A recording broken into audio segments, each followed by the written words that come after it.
Okay. Hello, everybody. I'm going to try and get back into the swing of things here. So, I do have surgery coming up in 2 weeks. So, I won't be posting anything during that time frame. It's eye surgery. We're starting the left eye with the initial vitrectomy. So, that'll be fun. Anyway, I wanted to post. I'm putting together a couple of videos and I'll schedule them out. But I wanted to post about a conversation that I had with a coworker of mine. If you're watching this, Jose, hello.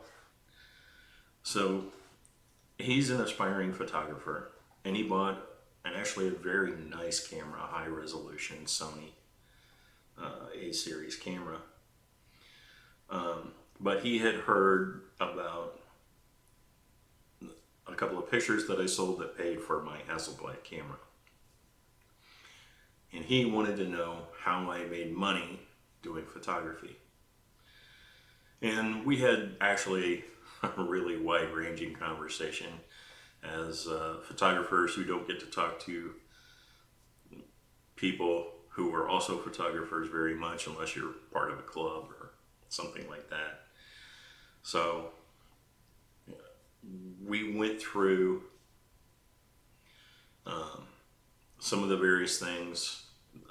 Not all of these have I tried, but a lot of them I have over the years. And you have success depending on how much effort you put into it. You know, I probably consistently made the most money doing wedding photography. And he has done a couple of weddings. But he, like myself, I've come to realize we hate wedding photography. Because, to put it bluntly, brides are generally a pain to deal with. Here's a classic example. Had a couple getting married. They're going to have an outside wedding. The bride wanted me to hire her friend as a second photographer, and I told her no. So she wanted to cut the amount that she was going to pay me for their photographs. And I also said no.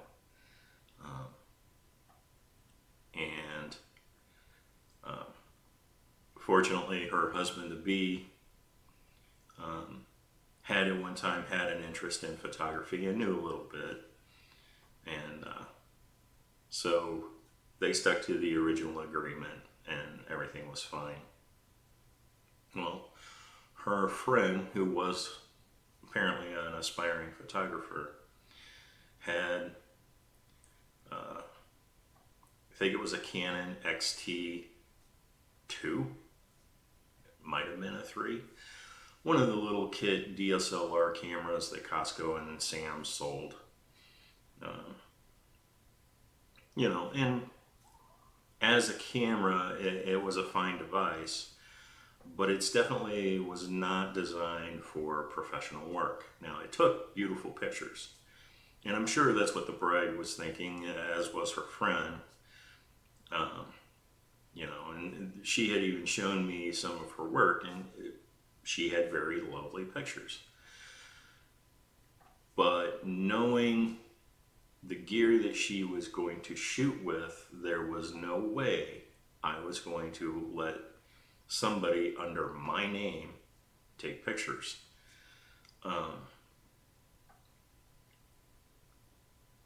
It's just not going to happen.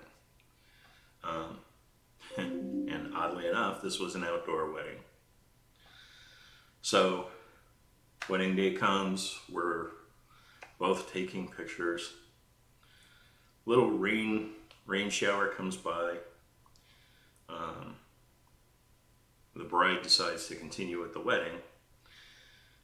I'm using a Canon 1DS Mark II with a Canon L24-105 piece of glass on it. The young lady who was shooting with her XT camera probably about 60 seconds into the wedding, I hear softly, and "oh no."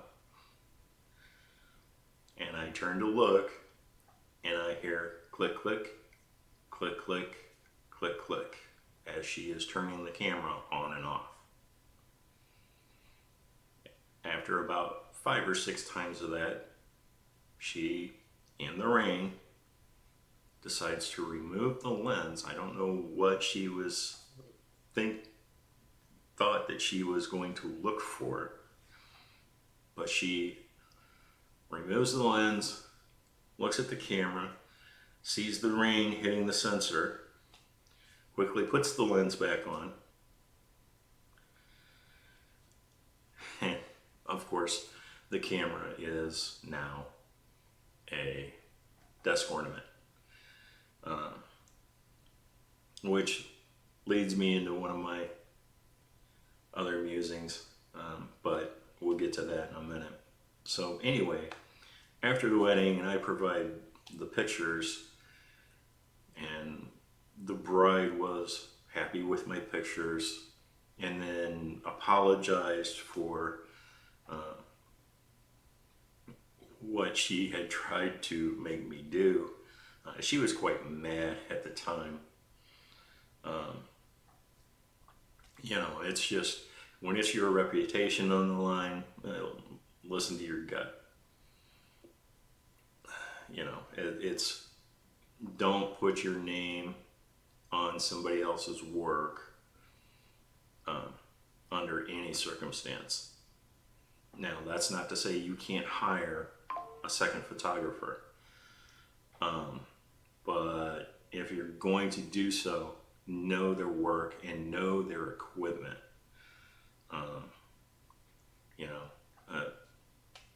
I'm probably going to wind up working with a second photographer here in the future, but I'm going to know what their work is, and I'm going to know what kind of gear they're shooting with. Because in the end, if I'm the one who got the contract and all signed, it's my name on all those pictures. It doesn't matter who the second photographer is.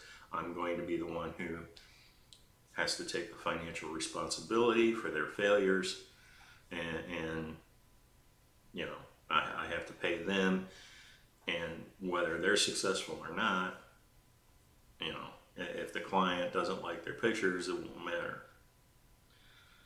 I will be the one who has to take all the responsibility. So continuing that into that vein now, Jose and I actually didn't talk about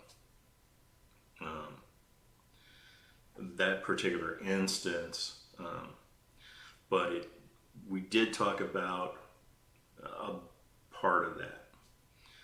But let me get back to, how do you make money in photography? And I said, well, the easiest way to make good money in photography is weddings. What do weddings require? Well, if you're shooting indoors, you need a good fast lens. Depending on which kit you buy, I would recommend, there's 3 good solid primes you should have. You should have a wide angle, probably 35 millimeter in f2 or faster. I would have, I'm going to say, a 75 millimeter f2, maybe f2.8, and then I'd have a telephoto prime. All of these lenses are primes. Now, depending on your budget, I'm more familiar with the Canon gear than I am the Nikon gear, but a pro level telephoto zoom can replace typically 2, maybe 3 of those lenses. On the long end, I would have like a 105 to 135, or potentially even a 200 millimeter lens. It just kind of depends on your camera body that you have and what your budget is. So there's that, kind of trying to finish off that topic. Anyway, so as I'm talking to Jose, we start talking about, what his lenses are. And he's got a relatively nice kit lens that he got with the the Sony camera. And he was talking about getting some fast primes. And we had the discussion about what type of photography he was doing. Now, he did not buy a Sony cheap lens. He bought, I think it was a Sigma, it might have been a Tamron, but he bought a nice Tamron or Sigma lens. Its quality's up there. But he started talking about buying fast prime lenses, and it's like, well, what kind of shooting are you going to do? And he hasn't really figured out what type of photographer he wants to be. So I pointed something out. If you're outside and you're going to shoot sports and outdoor events, and he had had expressed some interest in doing that, rarely are you going to shoot outside in sunlight faster than f8. Especially in fast action sports. If you are, you're going to run into some issues.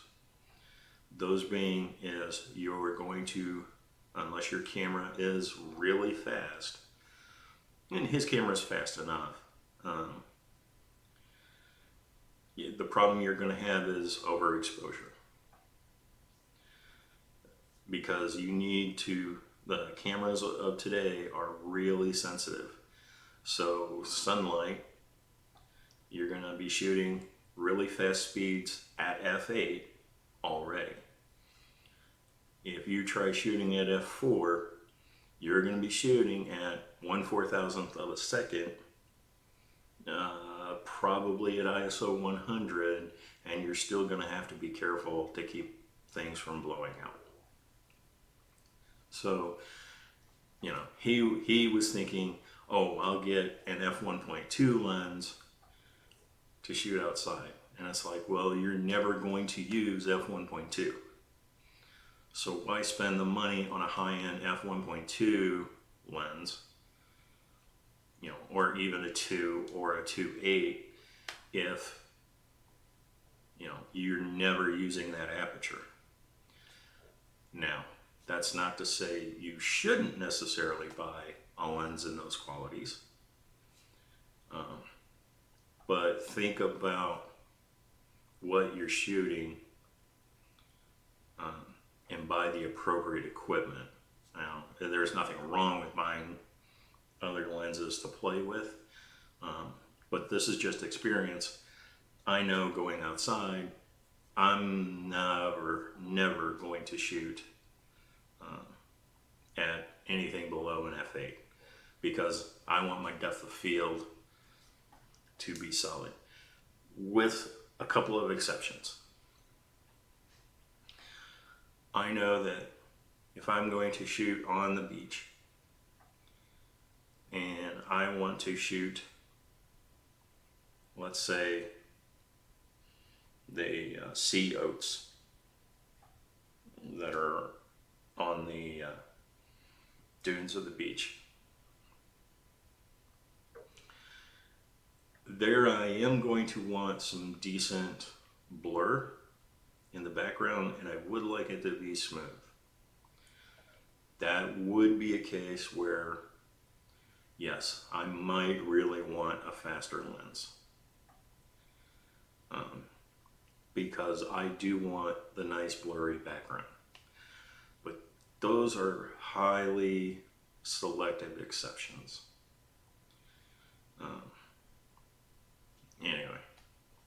I'm digressing into a way more technical topic. So anyway, I was pointing out to him that's like, you can buy the f3.5 or f4 lenses, and that'll actually save you significant amounts of money, and you're still going to get nice glass typically. Canon L series 24 to 105 L. That is a beautiful professional grade lens, and it's f4. And there's nothing wrong with that lens. And it actually outperforms a lot of primes. So, which, sort of brings me to what I wanted to point out is gear does matter. But you have to think about the context in which you're shooting. Now, if you're shooting indoors, a lot, or even 25% of your time, yeah, you're going to need faster glass to shoot indoor, because your lighting conditions aren't going to be good for an f4 type lens. The 24 to 105 performed okay indoors to a point. So, today cameras now have usable ISOs, much higher range. When shooting film, the fastest film I would typically use was 800 ISO. Nowadays on these digital cameras, some of these cameras produce still clean, beautiful results at ISO 25,600. It's just amazing what the technology gives you today. So you can use a slower lens and still get usable pictures. So anyway, there's that. So we had talked about that, and kind of going back to how do you make money. Some of the things that you make money at, and actually this goes back to about this time last year. I had an aspiring model hit me up, and she wanted to evolve her role, and she wanted to be like a swimsuit model, and mainly she was asking my advice because a person who was a photographer wanted to do a body painting shoot with her. And I basically told her, well, make sure you have a chaperone, find a good, don't pay too much attention to the photographer, but you need to find people who are skilled at doing body paint. And there's a lot of reasons for that. The topmost of that is safety. There's a lot of paints out there that are highly toxic to put on your skin. You just don't want somebody slapping paint on you. Anyway, I didn't really think a whole lot about it, and she kept sending me emails asking more and more questions. So, and I pretty much put together a package, and it's like, here, this is what you should do. And one of the things I did mention to her is, a swimsuit picture is fine, if she wanted to stay with this photographer, I told her, because she sent me some of the sample pictures. The sample pictures were not good. For one thing, her best picture, she was not looking at the camera, and the background was super busy. And that was her best picture. You know, and what I told her is, if you want to do swimsuit photography, there's an easy document that you should get that's going to tell you a whole lot about what you need to be successful there. And that's the Sports Illustrated Swimsuit Edition. You want your pictures to look like that.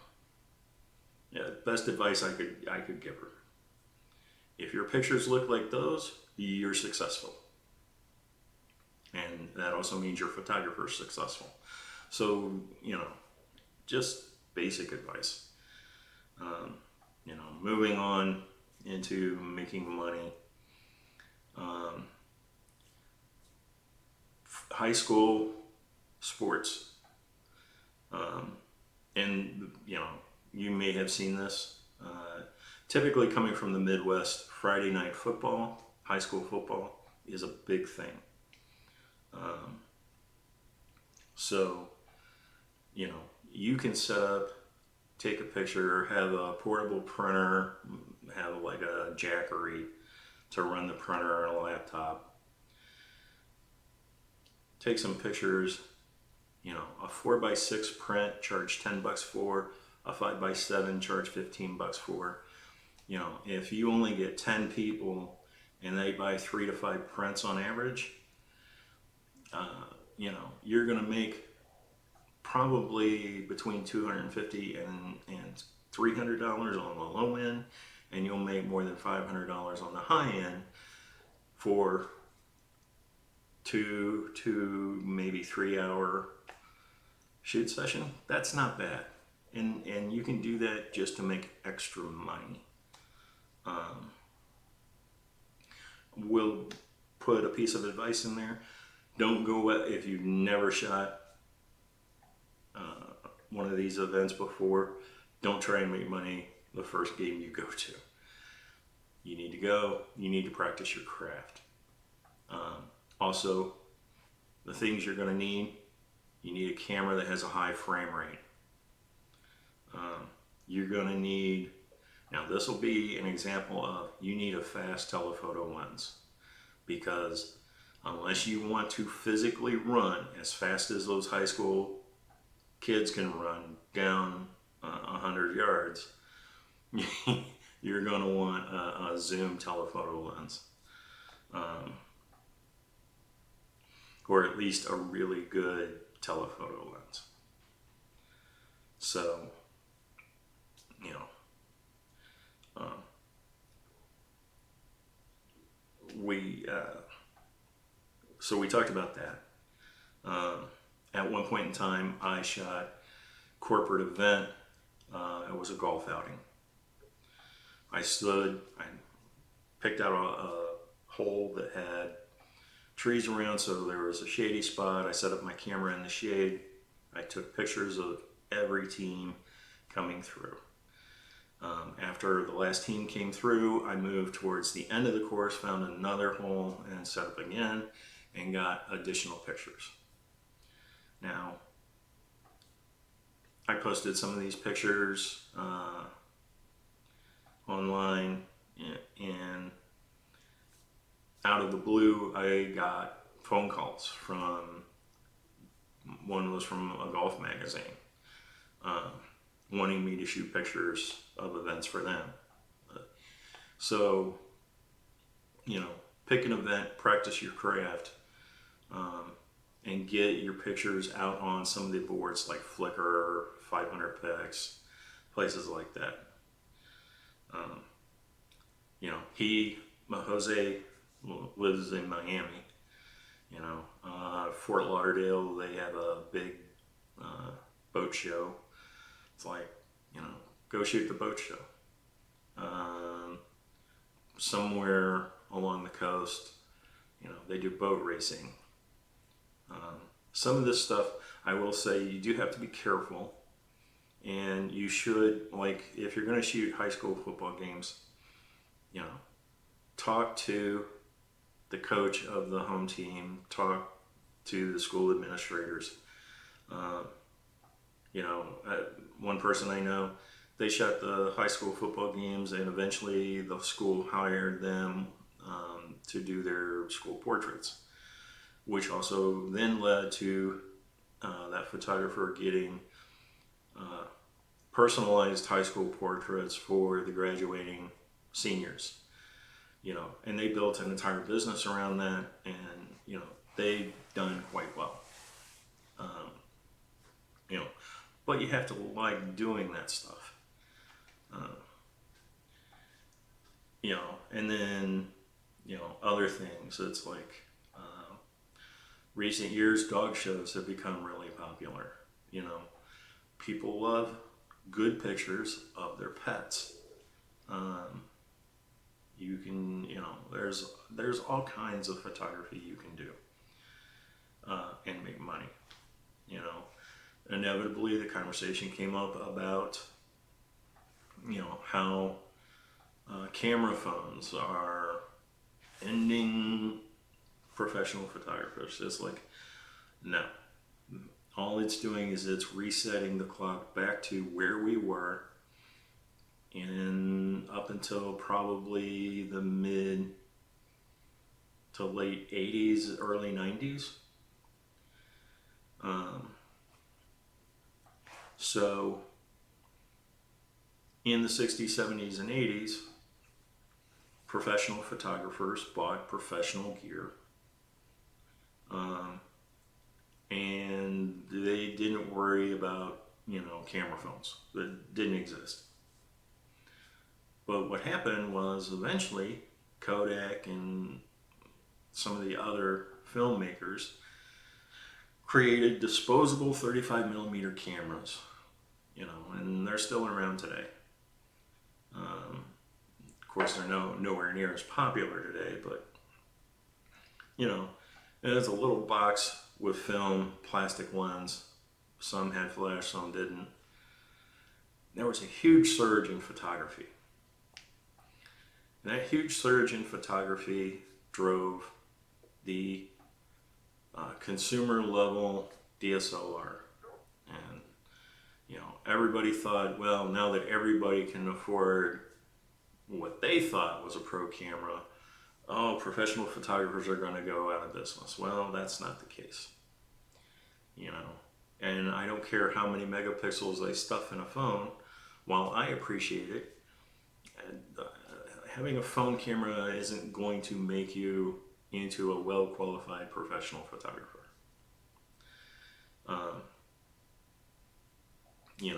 What it is going to do is the people who bought the cheap DSLRs or the cheap mirrorless cameras from Sam's and Costco, who had momentary flashes that they somehow could take pictures and get professional quality results, and that would change their lives.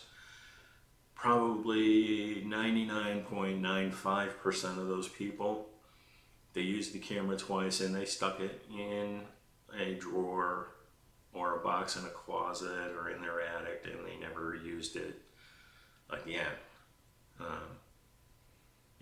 I have a family member who fell into that category. They wanted to know what camera to buy, and they had aspirations that they were going to document their kids growing up, and the camera got used a couple of times, and then it was never used again, mostly because they're not photographers. So and they take pictures with their phones, of course. Anyway, I'm starting to ramble a little bit here, but anyway, while it's true that a professional photographer can pick up almost any camera and get high quality results from that camera, the gear that you have matters. Professional gear is designed for professional work. And You know, while a phone camera is good enough for Instagram, you're not going to go out and start taking phone camera pictures and selling, you know, uh, prints bigger than 8 by 10, probably. I'm not saying it can't be done. I'm saying the people who think that phone cameras are going to put professionals out of business do not understand what a professional photographer is. So, anyway, that's kind of my musings there. Our conversation also evolved into some of the camera gear that I have, and it's like, you know, I have a Leica monochrome, I have a Leica M11, and of course now I have the Hasselblad 907X. So why do I have a Fuji X-H1 camera? Now, granted, I have considered upgrading that camera at times, and if it dies, I will probably get either an X-H2 or maybe the X-H3 when it comes out. But I like the camera because I can experiment and put other manufacturers' lenses on it. You know, I actually just replaced the Minolta Roker 50mm lens that I had to put on one of the cameras that I gave away. I went and bought just the lens because I actually missed having that lens. Even though it's manual focus, the background bokeh blur is just gorgeous on the camera. The colors are nice on the lens, and I don't mind having an old lens that has a little bit of lens flare. It's an effect. Now, I don't want it to go stupid crazy, but you know, it's one of those. I really enjoyed having that lens, and I'm glad I got it back. So I like being able to adapt various lenses, and having the X-H1 allows me to do that. Now, I could put a lot of those lenses on my Leica, but I'm not going to do that for one particular reason. Before I got into using the lens adapters on my X-H1, I bought pro grade lenses for my Fuji X system. And this is not my first Fuji X camera. I had an X Pro 2 and an X Pro 1. So I like that camera system. I like the controls. I know the controls on that system. And I am not able to adapt those lenses to Leica M mount because of the flange distance. And you know, most of the lenses that I have also won't cover the sensor on the Hasselblad. Also, all of those cameras I have for different purposes. Just like I have the cheaper 18 to 135 f3.5 Fuji super zoom telephoto lens, and I have that for a specific purpose. And it's probably going to spend a lot of time on my camera. So when my X-H1 dies, I'll probably replace it, like I said, with either an X-H2, assuming an X-H3 hasn't come out. Anyway. But the X-H1 camera I buy all my gear used. Well, almost all my gear used. The Hasselblad being the exception. But one thing to know is if you want to be a professional photographer, you should buy pro level gear. You want weather sealing. Weather sealing is highly important.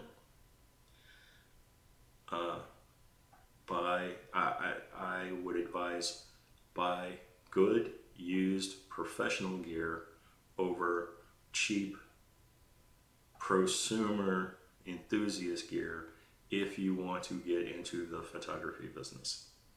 It's worth it. You can buy a good used pro camera that is weather sealed from MPB or KEH. You'll get a warranty. And you can get good weather sealed gear. Now, it might not have the frame rate or the super megapixels. Typically speaking, 24 megapixels is good enough. In some cases, and in a lot of cases, 12 megapixels is good enough. But you want weather sealed gear, because unless all you're doing is shooting studio portraits, your camera's going to go outside. Now, if all you're doing is shooting studio portraits, then by all means, go buy the cheap prosumer gear that you find at, Costco, Sam's, Walmart, Target, whatever. And you can get plenty of good results. But you don't have to spend a whole lot of money to get into professional photography. The $600 you spend at Costco, you can get a $250 body used that's weather sealed, has sufficient resolution, and even the speed. You can get the Canon 1DS, Mark II, relatively cheap. You're going to get a high frame rate, so you can shoot sports if you wanted to, or you can get the Canon 1D, which would get you a higher resolution. It's going to be a slower frame rate, but both the 1DS and the 1D are fully weather sealed cameras, and they're going to do you well. And like I said, those cameras are going to be cheap now because they're older. Now, you will have to make sure the frame counts aren't stupid high. Both of those cameras are, I think, well rated into over 200,000 shutter actuations. So if the used camera has 200,000 shutter actuations, you might want to spend a few more dollars and get one that's maybe 100,000 shutter actuations. Anyway,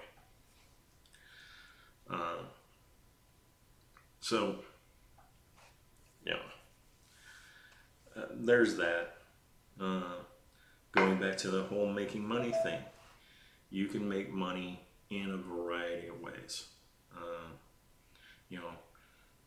The tougher areas, and we kind of had the conversation of AI in photography. AI in no way, shape, form, or fashion is ever going to replace a professional photographer. Now, will companies use AI to generate artwork that they hang in office buildings? Sure. But these aren't photographs. You have to look at them as pieces of artwork. They might be AI generated. They might be a poster from some artist who stamps out the same picture 5,000 times.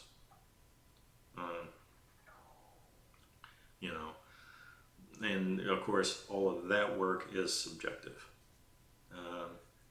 And yeah, some professional photographers have made money for artwork that hangs in office buildings.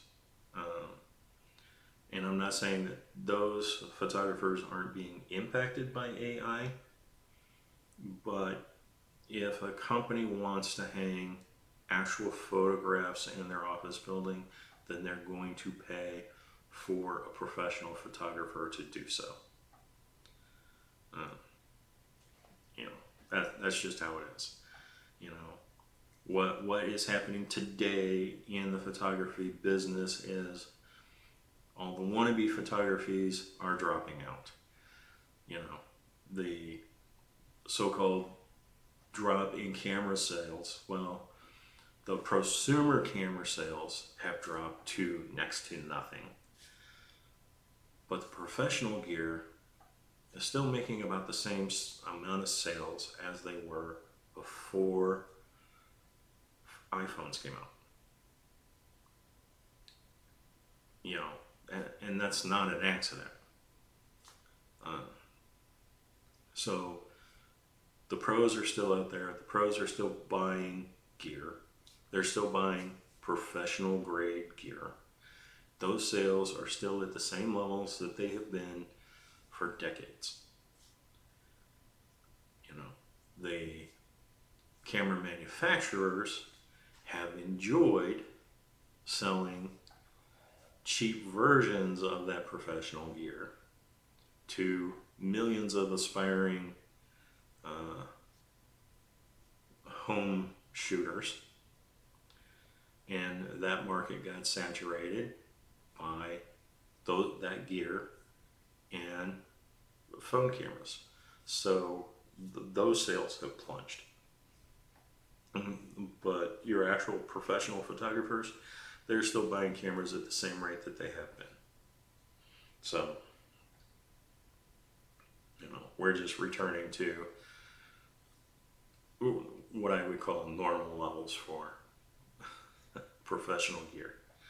So, anyway, I'm sure this video is getting long in the tooth at this point, so I'm going to cut it there. And I do appreciate everybody who's subscribed, and if you're not a subscriber, if you would like and subscribe to the channel, I would really appreciate it. Anyway, thanks and have a great day.